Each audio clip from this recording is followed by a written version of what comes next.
মুস্তাফিজকে boycott করে ইন্ডিয়ার দাদাদের লাভ কি? 9 কোটি টাকা বাঁচাবেন? তাই ইন্ডিয়ার দাদাদের বলছি, যদি সাহস থাকে ফেব্রুয়ারিতে কলকাতার মাটিতে বাংলাদেশ বিশ্বকাপ খেলতে যাবে, তাহলে সেটা আটকান। বহুত ভাবে ইন্ডিয়ার মানুষজন হ্যাশট্যাগ দিচ্ছে যে boycott Mustafiz, boycott Bangladesh, boycott Kolkata night Riders.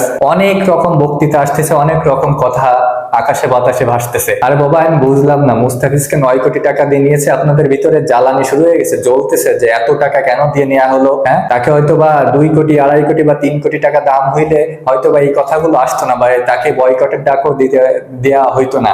যেহেতু 9 কোটি টাকা দিয়ে কিনা হয়েছে, তাতে করে জ্বলতেছে যে এত টাকা দিয়ে কেন কিনা হবে বাংলার কোনো বলারকে। এই ধরনের উস্কানিমূলক যারা বক্তৃতা দেয় বা উস্কানিমূলক যারা কথা বলতেছেন, তারা শুনে রাখুন, মুস্তাফিজ 9 কোটি কেন, মুস্তাফিজকে যদি 18 কোটি টাকা দিয়েও কলকাতা কিন্তু, তাহলে কলকাতা লস ছিল না। এবং মুস্তাফিজ যে সার্ভিসটা দিবে সেটা অন্য কোনো বলার দিতে পারবে বলে আমার কাছে মনে হয় না। কলকাতা নাইট রাইডার্স সবকিছু বিচার বিবেচনা করেই মুস্তাফিজকে কিনেছেন।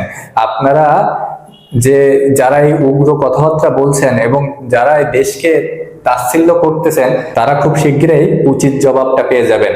এবং মুস্তাফিজুর রহমান তিনি আপনাদেরকে হাসাবেন, এটাই বলে দিলাম। আর বাংলাদেশকে নিয়ে যারা কথা বলছেন, আপনাদের দেশেই তো টি-20 বিশ্বকাপ অনুষ্ঠিত হবে, তাহলে আপনারা কেমন পারেন আপনারা এটা বয়কট করে দেখিয়ে দিন। কলকাতার মাটিতে আমরা 7 তারিখে ওয়েস্ট ইন্ডিজের বিরুদ্ধে খেলবো টি-20 ওয়ার্ল্ড কাপ, তার আগে আমাদেরকে আটকে দিয়েন বা এই খেলা বানচাল করে দিয়েন। কারণ আমরা চাই না কোনো উগ্রবাদীর কথায় কান দিতে, আমরা চাই না কোনো দ্বন্দ্ব দুই দেশের ভিতরে থাকতে, আমরা চাই না এই ধরনের কোনো কিছু।